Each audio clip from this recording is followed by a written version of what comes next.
Hi folks, this is my fifth and final video on Virgil's Aeneid Book 2 for the OCR Verse B specification for 2022. This is for the reduced content that's been released on the website in advance of the summer exam.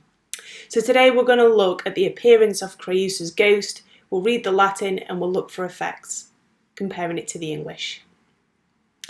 Ausus quin etiam voces iactare per umbram, implevi clamore vias, maestusque Creusam, nequi quam ingeminans iterumque vocavi, quaerenti et tectis herbis sine fine furenti, in filex simulacrum atque ipsius umbra Creusae, visa mihi ante oculos et nota meor imago, obstipui, steterumque comae et vox faucibus haesit. Tum sic ad fari et curas histemere dictis. Quid tantum insano iuat indulgere dolori, o dulcis conjunx? Non haec sine numine divum eveniunt, nec te comitem hinc potare Creusam, fas audire sine superi regenator Olympi, longa tibi exilia, et vastum maris aequor randum. So now that you've heard it in Latin, let's look at the English and Latin side by side, line by line, to piece it together.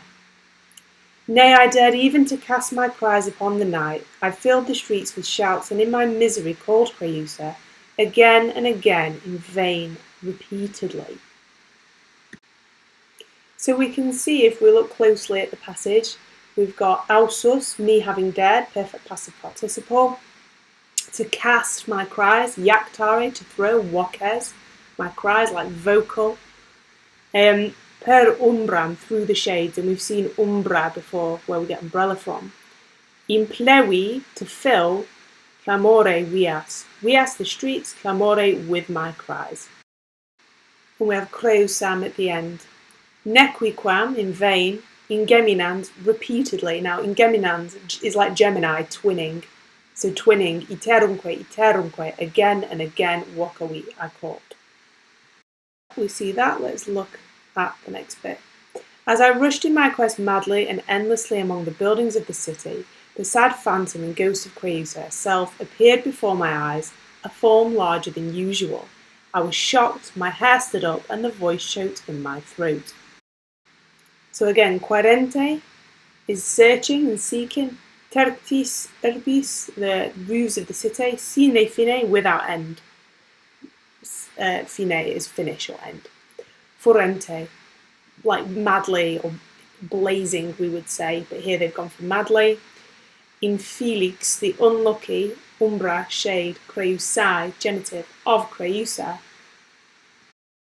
Visa, having appeared, mihi, to me, ante, before, oculos, my eyes, and her imago, her image, was meor, greater, nota, the noted one, the known one.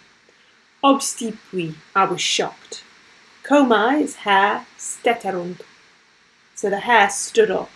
Et vox, voice, faucibus, in my throat, haesit, stuck. So you can see how we've got these cases coming in, like faucibus, in the throat, that you've been practicing anyway for the language paper. So now we see how that fits together. We'll have a look at the next little chunk. Okay. Then thus she spoke to me, and with these words dispelled my cares. Of what avail is it to yield thus to frantic grief, my sweet husband? Not without the will of heaven does this happen. It is not fitting for you to take Creusa from here as a companion, nor does the mighty Lord of high Olympus allow it. So apologies for a couple of typos there in the translation, it seems to have formatted weird. So again, if we look at the passage really closely, we've got tum then, curas are my cares, dictis, with these words having been spoken from dico, dicere. Quid tantum, so great or so much, insano, like insane idea, indulgere dolori, do you indulge in pain? Now dolori is pains, like dolores in Spanish, o dulcis conjunx, or dulcis conjunx, sweet husband. Sine numine is without the will, divum, of the gods. Eveniunt is does this happen? Pretty similar to event in English. Nec comiten, as a companion, portare, to carry, fas, is it right? It's not right to carry Creusa as a companion from this place.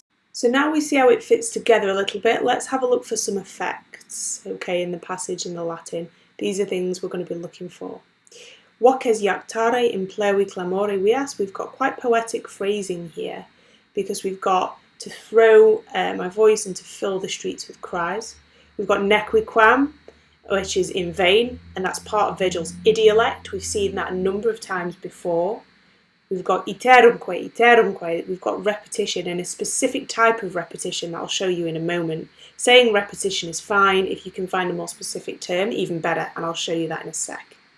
In the blue, you can see the repetition at the end of lines we've got for umbram and creusae, and here, in the coloured line, quaerenti et tertis urbi sine fine furenti, we have a chiasmus. This chiasmus is like an ABB structure. We've got quaerenti and furenti acting as brackets, and then we've got tectis urbi sine fine.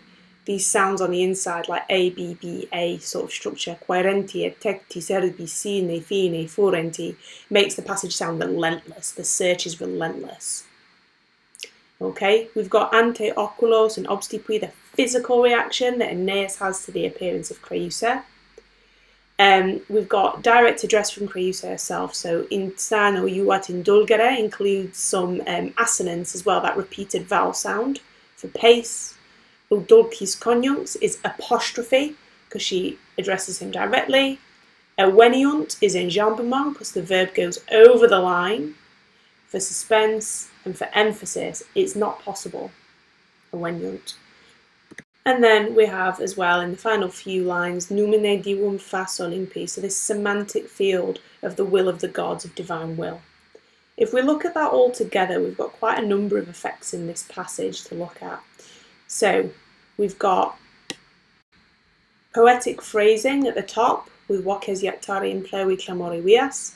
We've got a bit of Virgil's idiolect. Nequiquam is vocab worth remembering. It's in vain, and he uses it all the way through Book 2 to show that the fall of Troy couldn't be avoided.